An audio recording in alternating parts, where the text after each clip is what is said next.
ऐसा क्या किया है मैंने पुप्पो जो दाग लग गया है मुझ पर? यही सोचा जाता है कि सारा कसूर लड़की का होगा।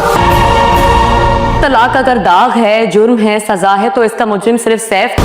तलाक कोई अछूत की बीमारी नहीं जो लोग दूसरों को खुश नहीं रखते ना, वो खुद कभी खुश नहीं रह सकते। को लग जाएगी। लोगों के लिए ये अछूत की बीमारी है। ठीक कह रही हूँ, इसीलिए तो आप खुश नहीं हैं। कभी कभी अपना झूठ सच बनकर सामने आ जाता है, क्योंकि आपने मेरी खुशियां बर्बाद कर दी थी।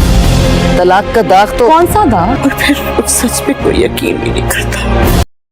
किरण के मामू की लाख समझाने के बावजूद भी किरण के माँ बाप ने उसकी ज़िंदगी सैफ के साथ तबाह कर दी। और अब किरण जब अपने हक के लिए आवाज़ उठा रही है और अपनी ज़िंदगी जीने के लिए कदम उठा रही है, तब भी उसके माँ बाप उसका साथ देने के लिए तैयार नहीं है। उसे प्रेशराइज़ कर रहे हैं कि अगर किरण डिवोर्स लेती है तो फिर सारे लोग किरण को ही इल्ज़ामात देंगे। किरण काफ़ी ज़्यादा गुस्सा हो जाती है कि वो कुछ भी गलत नहीं कर रही, क्योंकि सैफ के साथ रहना अब पॉसिबल नहीं है जब वो ना उसकी ना ही उसके बच्चे की कोई भी कदर करता है। और तो अब तो बिल्कुल भी कोई वजह ही नहीं है किरण के पास कि वो अब सैफ के साथ रहे। लेकिन उसकी फुप्पो यही कहती हैं कि किरण ऐसा कदम ना उठाए, क्योंकि इसकी वजह से किरण को काफ़ी मुश्किलात का सामना करना पड़ेगा। और किरण पर तो दाग भी लग चुका है, जिस पर तो किरण एकदम ही आपे से बाहर हो जाती है। और फिर वो अपनी फुप्पो को हकीकत का आईना दिखाती है कि जो कुछ भी किया है वो सैफ ने किया है, किरण की कोई गलती है ना ही किरण इस सबको अपने ऊपर लेने के लिए तैयार है।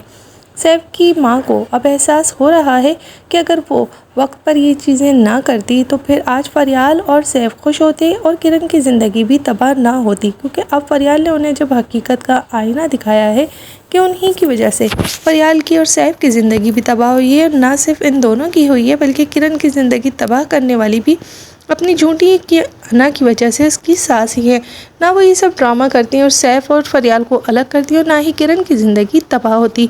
आज अपने पोते को और किरण को बेआसरा देखकर जिस तरीके से उसकी सास परेशान हो रही है, इस सब में फरियाल ने यही कहा है कि ये आप ही की किया हुआ काम है जो अब आपके सामने आ रहा है।